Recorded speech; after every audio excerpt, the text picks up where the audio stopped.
भगवान श्री कृष्ण के अनमोल वचन। मैं ना तो तुम्हारी महंगी भेंट से प्रसन्न होता हूँ, ना दिखावटी दान दयालुता से। अगर मेरे मन को हरना है तो मुझे प्रेम से पुकारो, मैं हाजिर हो जाऊँगा। वो वास्तविक चीज़ों को लेकर मन में कभी डर पैदा मत होने देना। वो वास्तविक नहीं है, वह ना तो कभी था और ना कभी होगा। इसके विपरीत जो वास्तविक है वह हमेशा से था और उसे ना तो बदला जा सकता है, ना कभी नष्ट किया जा सकता है। जो मनुष्य किसी अच्छे काम में लगा हुआ होता है, आने वाले समय में उसका अंत कभी बुरा नहीं होता है। मनुष्य अपनी 3 प्रमुख कृतियाँ द्वारा नरक के द्वार पर पहुँचता है। वे तीनों कृतियाँ काम, क्रोध और लोभ है। मनुष्य का समस्त निर्माण उसके विश्वास के फलस्वरूप होता है। जैसा वह सोचता है उसी के अनुरूप वह बनता है। परिवर्तन इस संसार का नियम है। एक नज़र में तुम असीम संपत्ति के मालिक बन सकते हो, दूसरी नज़र में तुम दरिद्र बन सकते हो। एक इंसान के रूप में इस धरती पर तुम्हारे कुछ कर्तव्य हैं और अनिवार्य रूप से अपने कर्तव्य को निभाओ। किसी से सच्चा प्रेम होना शुद्धता और दिव्यता का प्रतीक है। जो कुछ भी हुआ है उसमें तेरा कोई योगदान नहीं है, इसलिए तुम्हारी सारी परेशानी व्यर्थ है। हर चीज़ की शुरुआत मुझसे होती है और ख़त्म भी मुझ पर आकर ही होती है। इंद्रियां से मिलने वाला सुख सच्चा नहीं होता है। इंद्रियां का सुख पहले तुमको अमृत की मिठास देगा, लेकिन बाद में तुम्हारा विनाश कर देगा। तुम अपने जीवन को सार्थक बना सकते हो, लेकिन इसके लिए तुम्हें मेरी शरण में आना पड़ेगा। अगर तुम्हें मेरी बातें अटपटी लगती है तो तुम्हें अपने नज़रिए को बदलने की ज़रूरत है। अभी तुम चीज़ों को उस तरह से नहीं देखते हो जिस तरह से मैं देखता हूँ। अगर एक बार तुमने मुझ पर विश्वास कर लिया तो तुम्हें जीवन में कभी निराश होना नहीं पड़ेगा। एक बार जो मुझ पर विश्वास करता है उसको मैं कभी नहीं छोड़ता हूँ। जो मेरे भक्तों के साथ धोखा करता है उसके लिए मैं सबसे बड़ा शत्रु हूँ। अगर किसी ने मेरे भक्तों को एक बार भी धोखा दिया तो जन्मों जन्मों तक मैं उसका उद्धार नहीं करता हूँ। इस देव तत्व का सर्वोच्च मैं हूँ। सब कुछ मुझ पर निर्भर है। अगर तुमने मेरे बारे में जान लिया तो तुम्हारा कल्याण निश्चित है। मैं हर दिल को एक मंदिर की तरह देखता हूँ। जो दिल जितना सुंदर होता है वहाँ मैं उतना ही अधिक ठहरता हूँ। भगवान श्री कृष्ण के चरण कमल इतने पवित्र हैं कि जो कोई उनकी शरण लेता है तुरंत शुद्ध हो जाता है। इस दुनिया में तुम प्रेम सभी से करो, लेकिन पूर्ण रूप से विश्वास किसी पर मत करो। अगर तुमको भरोसा करना है तो केवल कृष्ण पर करो। मन बड़ा चंचल है, इसलिए मन को स्थिर रखो, उसको कभी व्यथित मत होने दो।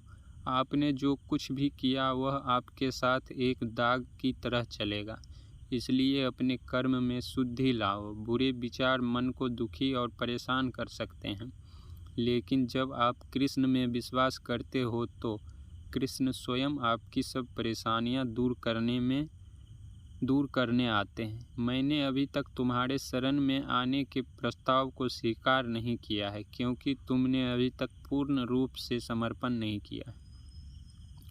जब तुम शुरुआत करोगे तो स्वाभाविक रूप से तुमको असफलता मिल सकती है। कई बार तुमको गिरना भी पड़ सकता है, लेकिन इसका मतलब यह नहीं होना चाहिए कि तुम उस काम को करना छोड़ दो। एक समय आएगा जब तुम परिपूर्ण हो जाओगे और तुम्हारे सभी काम सफल हो जाएंगे। इस काम में मैं हमेशा तुम्हारा साथ खड़ा रहूँगा। तुम्हारे हर छोटे बड़े कर्म में साथ दूंगा। तुम्हारा जो दिल करे उसको करो, लेकिन नम्रता और सरलता के साथ करना, अहंकार के साथ नहीं। एक उपहार तब शुद्ध होता है जब उसको सच्चे दिल से सही व्यक्ति को सही समय पर दिया जाता है और बदले में कोई दूसरी उम्मीद नहीं करते हैं। कड़े संघर्ष के बाद प्राप्त होने वाला सुख जिसने आपके दुखों का अंत किया है, ऐसे संघर्ष का पहला कदम आपको कड़वे जहर के समान लगता है और अंत में आपको अमृत की प्राप्ति होती है। इस तरह का सुख केवल मन की शांति से प्राप्त हो सकता है। इस धरती पर आने के बाद आपका मुख्य उद्देश्य यहाँ से मुक्त होना है। केवल वही मनुष्य मुक्त हो सकता है जो अपने कर्मों में दृढ़ संकल्प के साथ स्थिर हैं और सुख दुख को समान रूप से सहन करते हैं। जो मनुष्य अपनी आत्मा की बात सुन सकता है वह मुझसे बात कर सकता है और देख भी सकता है। अपने सभी कर्मों को कृष्ण पर केंद्रित होकर करो। आसक्ति को त्याग दो। सफलता और असफलता को एक समान दृष्टि के साथ देखो, क्योंकि आध्यात्मिकता का अर्थ ही होता है समभाव। वह मनुष्य जिसने घृणा को त्याग दिया, जो सभी प्राणियों के साथ समान व्यवहार करता है, जो सुख दुख और दर्द पीड़ा से अप्रभावित है, जिसके अंदर करुणा भरी हुई है और मन शांत है, उसने सही मायने में मुझे प्राप्त कर लिया है।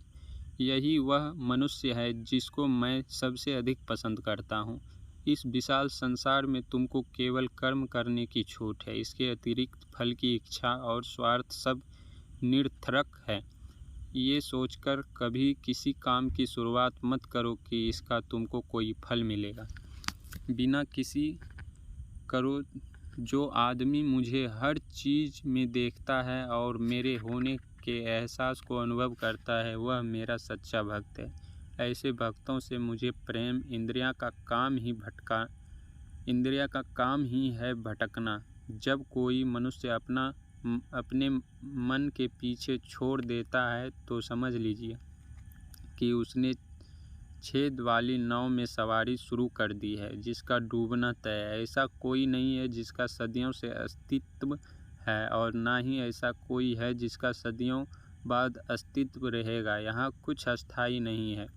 वह सभी चमकदार वस्तुओं में प्रकाश के स्रोत के रूप में स्थित है। वह सभी प्रकाश के अंधकार से परे हैं और अव्यक्त है। वह ज्ञान का विषय है और वही ज्ञान का लक्ष्य है। वह सबके हृदय में विराजमान है। तुम उसी को देख पाते हो जो तुम हो और तुम वही जो तुम देखते हो। मैं सभी के घरों में निवास करता हूँ। मेरी ऊर्जा सभी जगह समान रूप से विपरीत है। जो मुझे पहचान लेता है इसको मैं भक्ति रस प्रदान करता हूँ। मैं सर्वनाश कर सकता हूँ। मेरे रुकने की वजह मेरे भक्त हैं। जिस दिन मेरे सभी भक्त मर जाएंगे मैं सर्वनाश कर दूंगा। जो व्यक्ति अहंकार से मोहित होकर अपने कर्मों को अंजाम देता है, मैं उसके खिलाफ खड़ा होता हूँ। तुम हमेशा के लिए यहाँ रहने वाले वही नहीं हो। तुम्हारा जीवन बहुत सीमित है। जो मनुष्य यहाँ आता है वह अपनी क्षमता को तलाशने के लिए आगे बढ़ता है। ये गलत नहीं है। अगर तुम निस्वार्थ भाव से अपनी गति करते हो, स्वभाव के द्वारा निर्धारित कर्तव्य का पालन करने से कोई पाप नहीं होता है। हम वास्तविक में कभी दुनिया का सामना करते ही नहीं हैं। यहाँ रहकर हम जो भी अनुभव करते हैं वे हमारी इंद्रियां हैं। तुम केवल अपने कर्म पर नियंत्रण कर सकते हो। तुम्हारे कर्म के परिमाण का तुम दावा नहीं कर सकते हो। हारने का डर और सफलता का भय, कर्मों के साथ भावना जोड़ना सफलता की सबसे बड़ी बाधा है। ये विचार मन को अस्थिर कर आपकी क्षमता को लूटता है। स्वार्थ से जुड़े कर्म आपको दुनिया में कैद करते हैं। व्यक्तिगत लाभ के बारे में नहीं सोचें और निस्वार्थ भाव से काम करें। अपनी इच्छा शक्ति से खुद को नया आकार दो। अपने आप को कभी स्व इच्छा से नीचा मत होने दो। बुद्धिमानी तुम्हारी चेतना को एकीकृत करती है और कर्म के फल के प्रति आसक्ति को त्यागने में मदद करती है। दूसरों के सुख दुख पर कोई यदि इस प्रकार प्रतिक्रिया देता है जैसे वे उसके अपने हैं, तो उस व्यक्ति को सच्चा आध्यात्मिक मान सकते हैं। मैं हर समय से यहाँ पर था। ऐसा कोई समय नहीं है जब मैं यहाँ नहीं था। मैं समस्त भूत में भी विद्यमान था और समस्त भविष्य में मेरा विद्यमान रहेगा। तो दोस्तों, ये थी भगवान श्री कृष्ण की अनमोल वचन। जैसा कि भगवान ने कहा कि वो संसार के कण कण में निवास करते हैं, ऐसी कोई जगह नहीं है जहाँ भगवान श्री कृष्ण नहीं है। वही हैं सर्वेश्वर, वही हैं महेश्वर, वही हैं महादेव।